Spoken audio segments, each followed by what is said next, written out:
إن الحمد لله نحمده ونستعينه ونستهديه ونعوذ بالله من شرور أنفسنا ومن سيئات أعمالنا من يهده الله فهو المهتد ومن يضلل فلن تجد له وليا مرشدا وصلى اللهم وسلم على نبينا محمد وعلى آله وصحبه وسلم أما بعد walaalaha oo aadka u qiimaha badan ilaahay subxaanahu wa tacaala dembigeena iyo dembi waalidkeena ha dhaafo. ilaahay subxaanahu wa tacaala arrimaheena ha inoo wada fududeeyo. nin walbowna ummaddan islaamka ka mid ah, muslimiinta ka mid ah, ilaahay dembigiisa iyo dembi waalidkiisa ha dhaafo, arrimihiisana ilaahay subxaanahu wa tacaala ha u fududeeyo. intaasi kadib waxaan rabaa inaan insha allahu tacaala aan ugu faa'iideysto kiliibkan yar, inaan ugu faa'iideysto inaan waxyar ka taataabto towbada culimmada waxay u qeybiyaan saddex qeyb bay u qeybiyaan. horta sideedaba towbadanu inuu qofka ruuxa muslimka ah ee dambaawa ilaahay ku caasi garoowa inuu ilaahay u toobad keeno oo ilaahay u laabto waa waajib.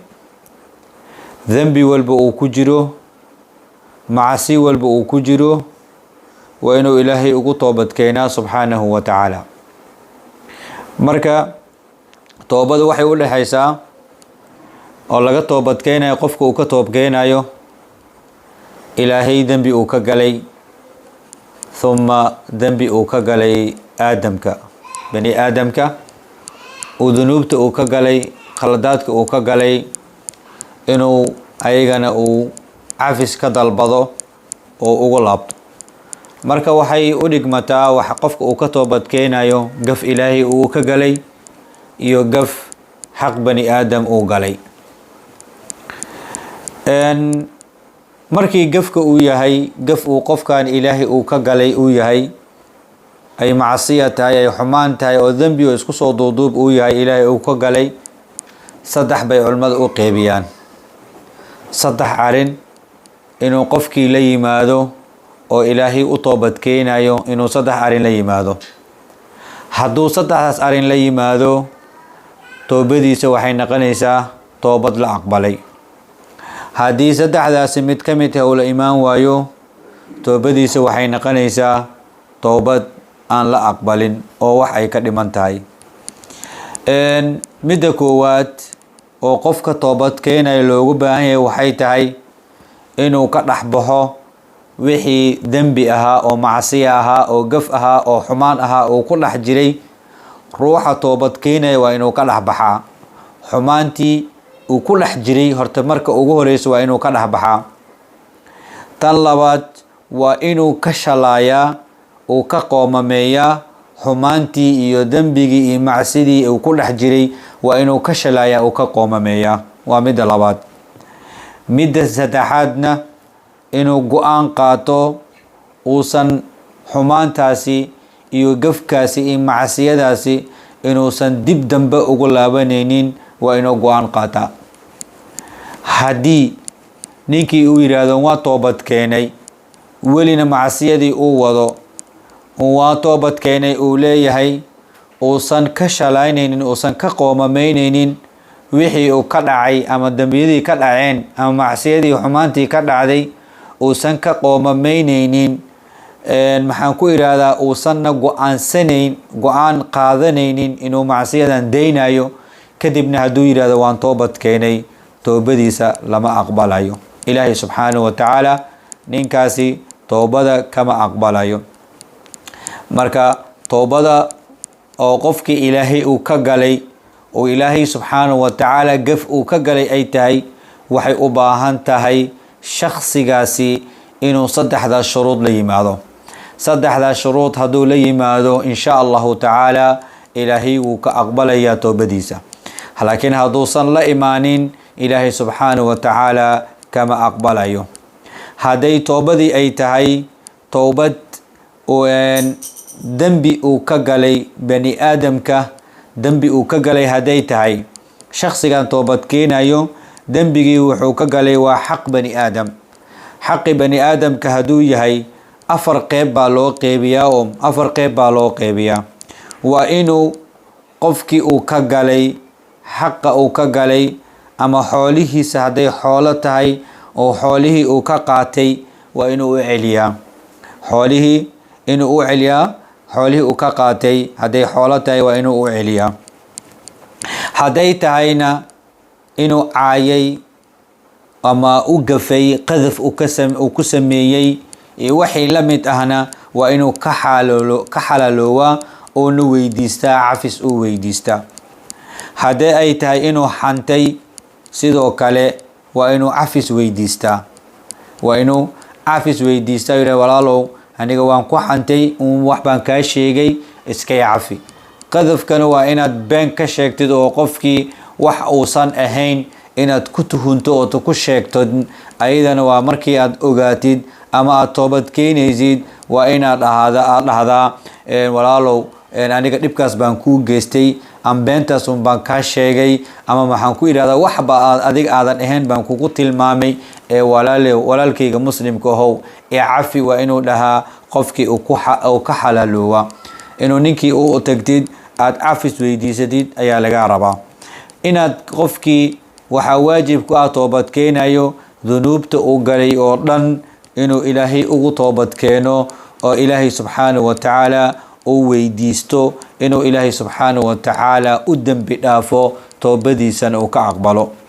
sababto maxaa yeelay amar ilaahayna amrayo inaan ilaahay u laabano toobad keeno. sunnada iyo qur-aanka ayay ku caddahayba.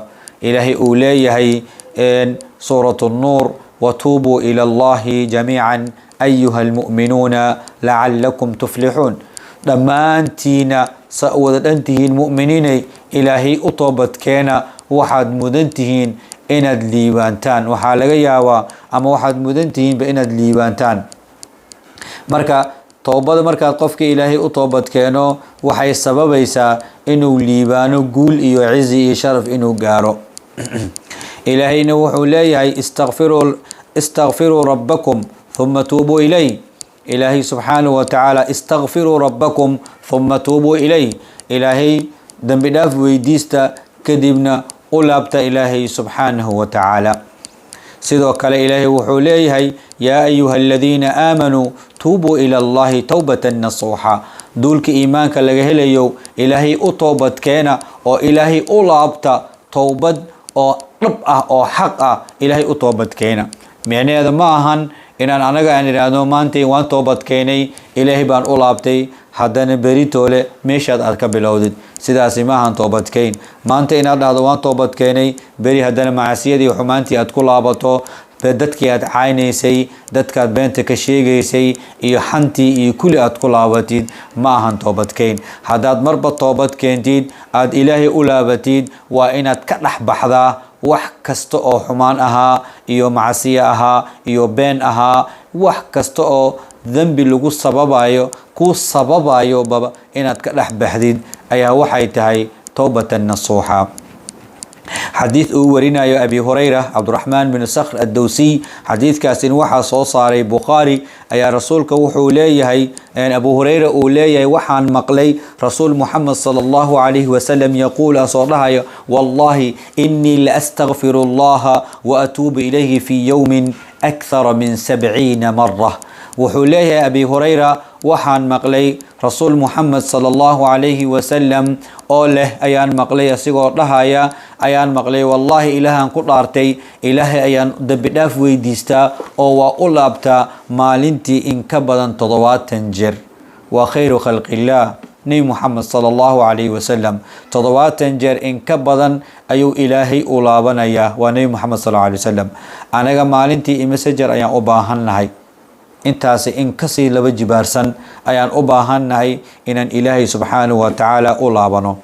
sidoo kale xadiid uu soo saaray muslim oo rasuulka uu leeyahay sal allahu alayhi wasalam uu leeyahay rasuulka sal allahu alayhi wasalam yaa ayuha annaas dadow tuubuu ila allahi wastakfiruu توبوا إلى الله إلهي أطوبت كينا واستغفروه إلهي دم بداف ويديستا صوت ما حيلي فإني أتوب إليه فإني أتوب عن إراده فإني أتوب في يوم 100 مرة فإني أتوب في اليوم 100 مرة رسولك وحوليه يا أيها الناس ددوا إلهي أطوبت كينا أنيغا مالنتي بقول جر أيان إلهي سبحانه وتعالى أولابتا أو دم بداف ويدي سنة أيو ليلة نبي محمد صلى الله عليه وسلم marka haddii nebi moxamed sal alla alay wasalam asigoo aan naqaano inuu ilaahay u dembi dhaafay nebi yahay oo ilaahay maa taqadama min dembigiisa kii hore iyo kii dambeba uu dhaafay ayaa wuxuu leeyahay xadiidkii aan ku soo maraynay 70 jeer inuu ilaahay subxaanahu wa tacaala u laabtay in ka badan ilaahay u laabanayay iyo xadiidkii kalena uu leeyahay 100 jeer ayaan ilaahay u laabanayay oo na dembi dhaaf weydiisanaya maalintii 100 jeer ayaan ilaahay u laabtaa oo dambi dhaaf aan weydiistaa ayuu leeyahay khayru khalqillah nabiyina muhammad sallallahu alayhi wasallam xadiid kale uu soo saarayo Hamza Anas bin Malik al-Ansari ayaa wuxuu leeyahay rasuulka sallallahu alayhi wasallam wuxuu yiri xadiidkaas waxa soo saaraya waa Bukhari iyo Muslim wuxuu leeyahay rasuulka sallallahu alayhi wasallam ilaahay wuxuu ka farxayaa markuu adoonkiisa u toobad keeno oo u laabto toobadaada adiga aad toobad keenaysid ayuu ilaahay subxaanahu wa tacaala uu ku farxayaa subxaanahu wa tacaala sida wuxuu yiri rasuulka sallallahu alayhi wasallam midkiina markii dhul banaan ay ugu lunto ratigiisa ama geelkiisa u taqaanidba ay ka lunto oo markuu helo suu u farxayo oo kale ayuu ilaahay subxaanahu wa tacaala ugu farxayaa markii adoonkiisa u soo laabto markay hashaada kaa lunto ama geelkaaga kaa lumo ay meel kaaga lunto oo saxara ah bannaan ay kaaga lunto oo markaas soo heshid waad ku farxaysaa markaad heshidna aad farxadid farxadaas oo kale mid kasii farax badan ayuu ilaahay ku farxayaa sida midkaas qofkaas u farxayo oo kale ayuu ilaahay ugu farxayaa toobad adiga aad toobad keenaysid ilaahay subxaanahu wa tacaala marka walaalayaal intaan rasuulka sallallahu alayhi wasallam aad ayuu nagu booriyay inaan ilaahay u laabano subxaanahu wa tacaala isla xadiid kale oo Abu Hurayra uu warinayo ayuu rasuulka sallallahu alayhi wasallam inuu qofkii uu toobad keeno oo ilaahay u soo laabto intaysan ka soo bixin qoraxda meesha ay u dhacayso qoraxda meesha hadda u dhacdo haday ay qoraxda ka soo baxdo subaxaasi ay qoraxda meesha ay u dhacayso ay ka soo baxdo wax toobad oo la aqbalayo qofkii yiraahdo waan toobad keenay ama waan soo islaamay islaamkan soo galay hadda wax laga aqbalay ma jirto maxaa yeelay albaabkii toobad ayaa xirmay haday mar qoraxda ka soo baxdo meesha ay u dhacayso marka ma naqaano goortay naqan doonto ma baritoolaba ma saadamba ma sanadka soo socda Allahu aalam ilaahu baa yaqaano marka laakiin anaga waxaana la amray inaan mar walba xaalad walba aan ilaahay u laabano aan ilaahayna toobad weydiisano dambi dhaafan aan weydiisano maxaa yeelay bani aadam ayaan nahay waan gafaynaa waan taraaraxaynaa haddaad bani aadamkii uu taraaraxo uu gafo waa inuu soo laabtaa oo ilaahay u soo laabtaa subxaanahu wa tacaala ilaahay u soo laabo maxaa yeelay bani aadamka oo dhan way gafayaan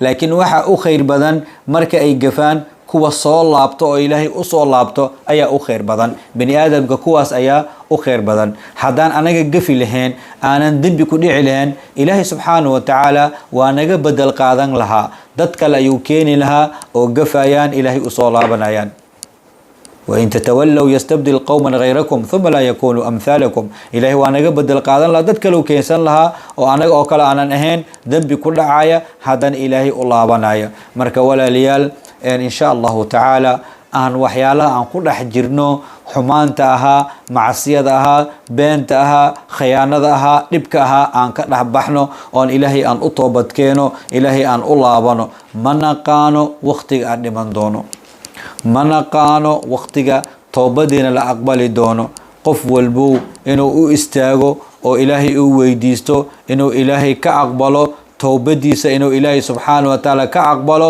oo la yimaado toobad nasuux ah aan toobad aan ahayn maanta toobadkeen beritoole hadana meeshaada kasii wad aanan ahayn. marka insha allahu tacaala klibkeyga meeshaasaan kusoo gaabsanaya, meeshaasaan ku istaajinaya. maxaa yeelay baabkani waa baab weyn, haddaan idhaahdo aan ka hadalno waqtiga nooma saamaxayo. marka saa darteeda intaas yar khulaasadaas aan soo khulaaseeyey walaalayaal, intay goor tahay aan ilaahay u laabano subxaanahu wa tacaala. intaan caafimaadka qabno, intaan maantay xay aan nahay, ilaahay aan usoo laabano subxaanahu wa tacaala. hada wabillahi towfiiq. wixii aan gafay famin nafsi washaytaan, wixii aan gafay nafsadeeda iyo shaydaan ayay ka ahaatay, ilaahay rasuulkiisa beri ayay ka yihiin. wixii aan asiibayna oo xaqisay ahayd aan u sheegayna, ilaah ayaa xaggiisay ka ahaatay, ilaahan ayaa ii waafajiyey. hada wabillahi towfiiq. wassalaamu calaykum waraxmat ullaahi wabarakaatuh.